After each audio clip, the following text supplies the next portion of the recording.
ठीक है। पिछली वीडियो में हमने देखा था कि फ्रेंच सोसाइटी किस प्रकार से बटा हुआ था। फ्रेंच सोसाइटी जो है 3 स्टेट में बटा हुआ था कि कौन कौन से स्टेट था, नोबिलिटी और थर्ड स्टेट। ठीक है, फर्स्ट स्टेट, सेकेंड स्टेट और थर्ड स्टेट। ठीक है, फ्रेंच सोसाइटी था जो था 3 स्टेट्स में बटा हुआ था, वो जो पिछली वीडियो में हम देख लिए थे। ठीक है, और वो भी बताया, पिछली वीडियो में भी बताया गया था कि फ्रेंच सोसाइटी में किस प्रकार राजा जो है अपने राज खजाना को पूरा करने के लिए भारी से भारी क्या करने लगा, टैक्स लगाने लगा।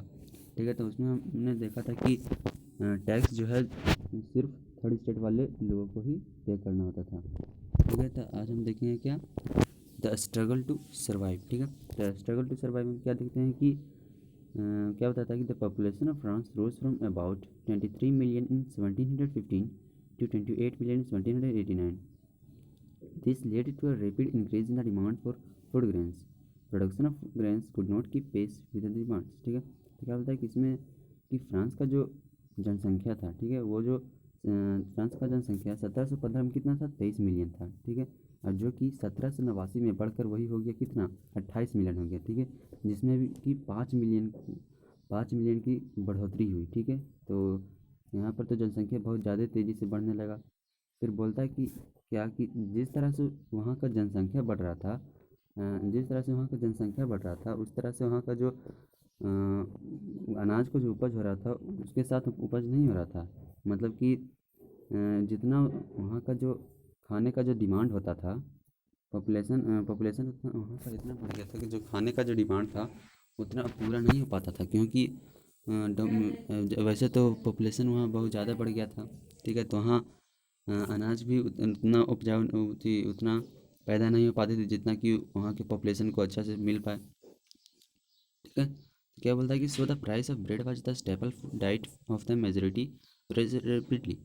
ठीक है, तो वहाँ का जो ज़्यादातर लोग जो थे वो ब्रेड को ही खाते थे। ठीक है, तो ब्रेड का जो प्राइस था, जो कि स्टेपल डाइट होता था ज़्यादातर लोगों का, तो उसका प्राइस क्या था, बढ़ने लगा था। ठीक है, आगे बोलता है most workers were employed as labourers in workshops with on not fixed their wages. ठीक है, तो कुछ वर्कर्स जो थे वो labour as a labour workshop में काम करते थे। ठीक है, तो उनका जो वेज होता था, उनका जो वेज तो था फिक्स्ड होता था, बढ़ता नहीं था समय के अनुसार। ठीक है, तो बोलता है कि उनका जो वेज होता था, मतलब कि जो भी सामानों पर जो मतलब कि उस पर प्राइसेस जो बढ़ता था उनके अनुसार जो है उन सभी लेबर का जो वेजेज था उसके अनुसार उनका वेजेज नहीं बढ़ाया जाता था। ठीक है, तो इसके कारण से हम क्या देखते हैं कि उस इवेंट के समय क्या हुआ कि गरीब और अमीर के बीच में क्या हुआ कि बहुत ज़्यादा वाइड हो गया। बहुत कहाँ इससे पता चला कि अमीर बहुत दूर है, अमीर बहुत दूर है, गरीब बहुत दूर है। ठीक है, तो यहाँ पर अमीर और गरीब के बीच में बहुत सारा फासला हो गया। ठीक है, तो गरीब गरीब व्यक्ति को तो मिल ही नहीं पाता था, अमीर व्यक्ति को भी बहुत मुश्किल से मिल पाता था। ठीक है, तो इसमें देखिए क्या कि गरीब और अमीर लोगों के बीच क्या हो गया, वाइडेंट होने लगा। ठीक है, things became worse even if drought और hail reduced the harvest. This led to a subsistence crisis, something that occurred frequently in France during the old regime. ठीक है, तो वस्तुएं जो थे वे खराब होने लगी थी, सुखाड़ जब होते थे वहाँ, मतलब कि जिस प्रकार की प्राकृतिक वहाँ पर आपदा होती थी उसके कारण क्या था, वहाँ का सामान जो है ख़राब हो जाता था। और जब भी कोई क्या क्या बोलता है, सब्सिस्टेंस क्राइसिस। ठीक है, सब्सिस्टेंस क्राइसिस मतलब क्या होता है, यहाँ पर दिया हुआ है कि सब्सिस्टेंस क्राइसिस एक ऐसा स्थिति है, ठीक है, जहाँ पर जब क्या होता है कि लिवलीहुड का जो भी मेन स्रोत होता है वो खतरे में आ जाता है। ठीक है, मतलब कि जिस स्रोत से हमारा जो लिवलीहुड चलता है वो इंडेंजर्ड हो जाता है। ठीक है, तो क्या बोलता है कि ऐसा जो है सब्सिस्टेंस क्राइसिस जो है फ्रांस में ऑलरेडी, मतलब कि पुराने राजतंत्र में भी ऐसा होता रहता था। ठीक है, यहाँ पर पढ़ ली। आगे आता है क्या, how a subsistence crisis happen. ठीक है, तो यहाँ पर दिया हुआ है कि सब्सिस्टेंस क्राइसिस कैसे होता है। ठीक है, तो यहाँ पर चेन दिया हुआ है, बैड हार्वेस्ट होता था, मतलब कि वहाँ पर अच्छे से फसल की कटाई नहीं हो पाती थी, तो the poorest can no longer buy bread. ठीक है, तो इस कारण से जो है जो ज़्यादा गरीब व्यक्ति होते थे वो ब्रेड नहीं खरीद पाते थे, और उसके कारण अब बहुत सारे कारण जो वहाँ पर थे जिसके कारण कि ब्रेड का जो है प्राइस बढ़ता गया। ठीक है, आगे आता है growing middle class envisages an end to privileges. ठीक है, तो मध्यम वर्ग के लोग जो थे वो विशेषाधिकारों पर क्या किए, अंकुश लगाया। ठीक है, तो क्या बोलते हैं, in the past peasants and workers had participated in revolts against increasing taxes and food scarcity, but they lacked the means and programs to carry out full-scale measures that would bring about a change in the social and economic order। ठीक है, तो पहले हमने देखा कि bread के लिए या जो भी फूड स्कार्सिटी के लिए जो भी रिवोल्यूशंस हो रहे थे उसमें जो है सिर्फ पीजेंट्स और वर्कर्स क्या किए थे, पार्टिसिपेट किए थे। ठीक है, और ज़्यादातर किसी भी व्यक्ति का पार्टिसिपेट होने का बात नहीं आया था। ठीक है, तो इसमें सिर्फ पीजेंट्स थे और वर्कर्स जो कि है पार्टिसिपेट किए थे, और सब रिवॉल्ट्स में, किस रिवॉल्ट्स में, टैक्सेस के विरुद्ध में, जो कि टैक्स जो है ज़्यादा बढ़ गया था, फूड स्कार्सिटी भी ज़्यादा हो गया था, ब्रेड का भी दाम बहुत ज़्यादा बढ़ गया था। तो हमने क्या देखा था कि पीजेंट्स जो थे उसमें पार्टिसिपेट किए थे, तो लेकिन उनका जो रिवॉल्ट था वो सफल नहीं हो पाया था। ऐसा इसलिए हुआ था क्योंकि उन सबके पास वैसा साधन नहीं था जिससे कि वो अपना रिवॉल्ट को अच्छी तरह से जारी रख सकें। ठीक है, उनका अच्छा साधन नहीं था, प्रोग्राम्स करने के लिए कुछ भी नहीं था उनके पास। ठीक है, जो कि सामाजिक और आर्थिक रूप से उसमें चेंज ला सकें। ठीक है, तो this was left to those groups within the third state who had become prosperous and had access to education and new ideas। ठीक है, तो बोलता है कि और ये सब उन लोगों के लिए, उन लोगों के पास छोड़ दिया गया, उन लोगों के हाथ थमा दिया गया जो कि किसके हाथ दे दिया गया था, तीसरे स्टेट के जो भी समृद्ध लोग होते थे, जो भी पढ़े लिखे हुए लोग होते थे, समृद्ध लोग जो होते थे, जैसे डॉक्टर हो गया, लॉयर हो गया, एडमिनिस्ट्रेटिव ऑफिसर्स जो भी होते थे थर्ड स्टेट के, उन लोगों को सौंप दिया गया कि आप लोग क्या करता है, इन सभी इश्यूज़ पर, जैसे इंक्रीजिंग टैक्सेस पर, इस सब के अगेंस्ट आप रिवोल्ट कीजिए। ठीक है, ऐसा इसलिए क्योंकि थर्ड स्टेट के लोग, वो जो लोग थे कि प्रोस्पेरस थे, समृद्ध थे, उन सब के पास ऐसा मीन्स होता था। ठीक है, वो लोग एजुकेटेड होते थे। ठीक है, तो उन सबको हाथों सौंप दिया गया कि आप इसके विरुद्ध रिवोल्ट कीजिए। ठीक है, आगे देता है कि the 18th century witnessed the emergence of social groups termed the middle class, who earned their wealth through an expanding overseas trade and from the manufacture of goods such as woolen, silk, textiles that were either exported or bought by richer members of society। ठीक है, तो यहाँ पर बोलता है कि ठीक है, तो 18th सेंचुरी में क्या देखा गया कि सोशल ग्रुप्स का इमरजेंस हुआ, सोशल ग्रुप्स का। ठीक है, जिसको क्या बोला जाता था, मिडिल क्लास। ठीक है, क्या बोला जाता था, मतलब कि मध्यम वर्ग बोला जाता था। ठीक है, सोशल ग्रुप्स का इमरजेंस हुआ था 18वीं शताब्दी में। ठीक है, जो कि अपना जो भी अपना रुपये जो कमाते थे, मतलब कि आर्थिक जो भी पैसे कमाते थे, वो किस से कमाते थे, उनका जो साधन था कमाने का क्या था, ओवरसीज ट्रेड करते थे। ठीक है, बहुत सारे सामानों का मैन्युफैक्चर करते थे, जैसे में हो गया उलेन और सिल्क का क्या बनाते थे, कपड़े बनाते थे। और इसको क्या करते थे, कपड़े बनाकर उसे या तो एक्सपोर्ट कर देते थे, या तो जो भी समाज के जो भी अमीर लोग होते थे उनको बेच दिया करते थे, या तो शहर से बाहर क्या करते थे, एक्सपोर्ट करते थे, निर्यात करते थे।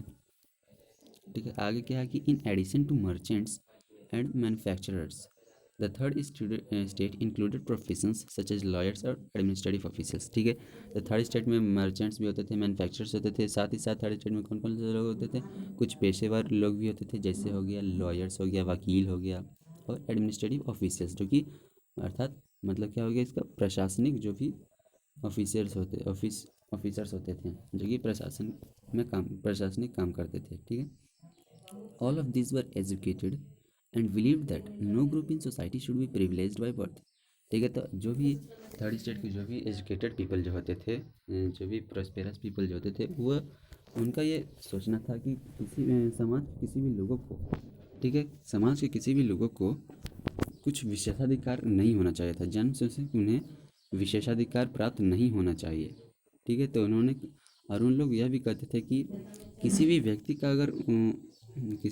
अगर गुण देखना जाए, उसका अगर सामाजिक में उसका अगर पोजीशन देखना है, तो वो किस पर निर्भर होना चाहिए, उसके गुण पर होना चाहिए, उसके कर्म पर होना चाहिए। ठीक है, तो उसके कर्म के आधार पर उसका जो सोशल पोजीशन होता है उसको डिटरमाइन करना चाहिए, उसके ना ही किसी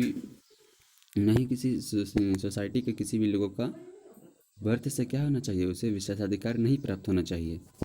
ठीक है, ये एक क्या है, सोशल लेवल उन्होंने बताया था, उन लोगों ने थर्ड स्टेट के जो भी एजुकेटेड लोग होते थे उन्होंने बताया था कि ये सब क्या है, सोशल एविल्स है। ठीक है, आगे बोलता है कि these ideas envisaging a society based on freedom and equal laws and opportunities for all were put forward by philosophers such as John Locke and John Jacques Rousseau. ठीक है, तो इन सभी आइडियाज़ को क्या किए, इन सभी आइडियाज़ जो कि किस पे बेस्ड होते थे, फ्रीडम पर बेस्ड होते थे, आज़ादी पे बेस्ड होते थे, और सामान कानून पर बेस्ड होते थे, और जो कि क्या होता था, सभी के लिए अवसर के लिए, सभी के लिए अवसरों के लिए, समान कानून लॉज के लिए, ये सब क्या था, एक आइडियाज़ था। तो इन सभी आइडियाज़ को क्या किया, एक जॉन लॉक क्या थे, एक फिलोसोफर थे, जो कि इन सभी आइडियाज़ को क्या किया, संग्रह करके एक अपने बुक में लिखा। ठीक है, जॉन लॉक और जॉन जैक्वस रूसो।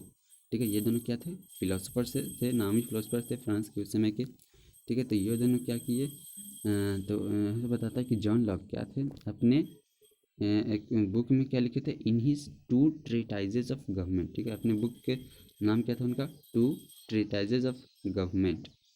ठीक है, तो अपने बुक में जॉन लॉक क्या देखे, John Locke sought to refute the doctrine of the divine and absolute right of the monarch. ठीक है, तो इस बुक में जॉन लॉक बोलते हैं, जॉन लॉक बहुत ही विरोधपूर्वक क्या करते हैं, राजा की जो भी दैवीय शक्ति, दैवीय जो भी कानून व्यवस्था तो जो था उस पर विरोध करते हैं।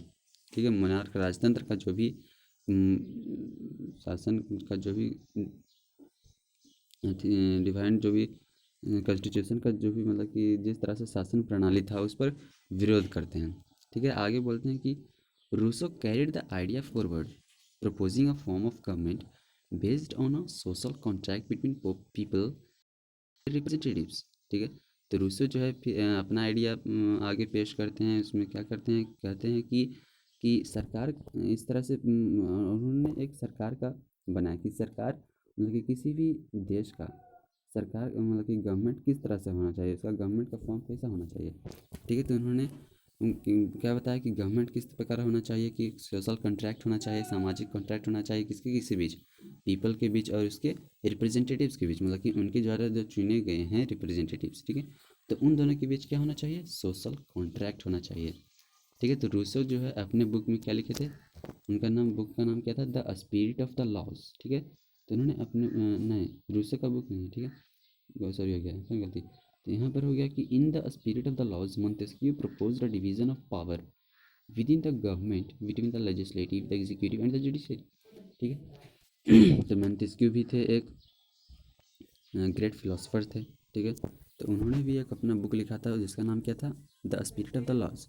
ठीक है, तो उसमें मोंटेस्क्यू क्या थे, एक जो भी मतलब कि गवर्नमेंट का जो भी पावर होता है उसको क्या किए थे, उसको डिवाइड किए थे कि पावर को इन सभी चीज़ों में बांट दिया जाना चाहिए ताकि उसका जो अच्छा से है गवर्न हो सके।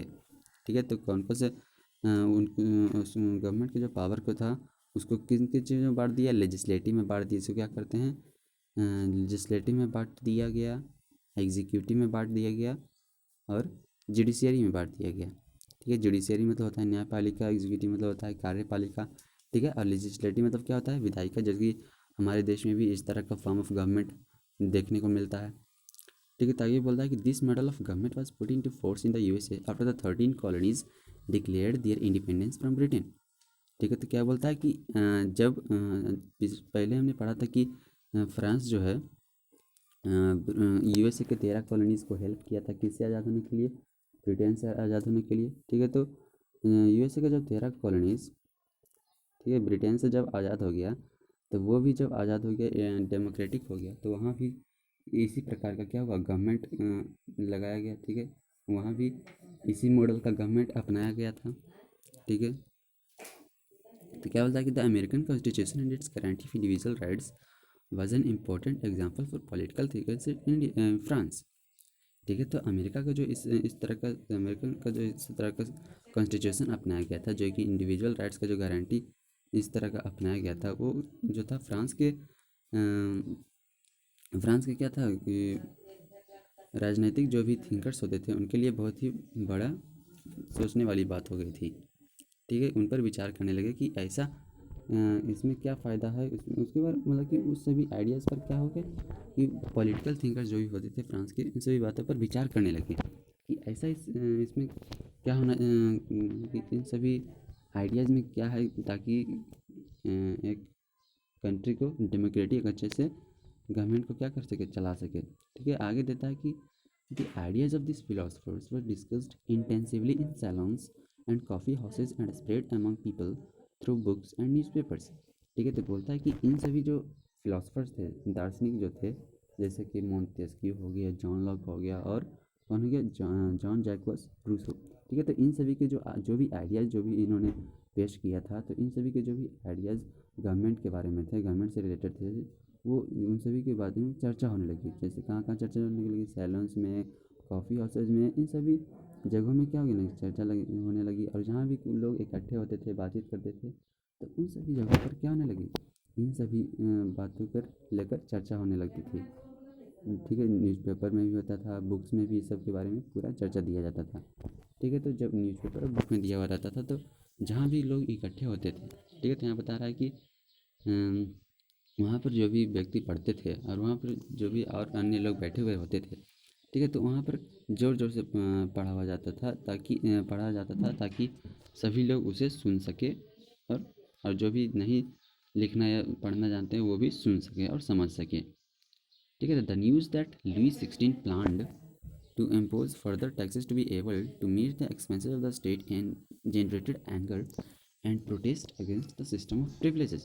ठीक है, तो एक न्यूज़ में देखने को आया था कि लुई 16 जो है तुरंत ही टैक्सेस क्या हो गया, बढ़ाने लगा, ताकि वहाँ के स्टेट का जो भी खर्च हो उसे पूरा हो सके, उससे खर्च जो है उस टैक्सेस से पूरा हो सके, जिसके कारण क्या होगा कि जनता में आक्रोश दिखने लगा। इन सभी किसके कारण से, जो कि फर्स्ट और सेकेंड स्टेट को क्या मिला हुआ था, प्रिविलेजेस मिला हुआ था, और सिर्फ थर्ड स्टेट के लोगों को ही क्या करता था, टैक्स पे करना होता था। तो इसके कारण जो कि थर्ड स्टेट के लोगों में क्या होने लगा, आक्रोश दिखने लगा। ठीक है, अब आगे देखते हैं, आगे है, ठीक है, अब अगला पढ़ेंगे क्या, the outbreak of the revolution, अगले थी में। ठीक है, इसके ठीक है, लाइक करें, सब्सक्राइब करें, ठीक है, और ज़्यादा से ज़्यादा इसको शेयर करें। ठीक है, नेक्स्ट वीडियो में मिलते हैं।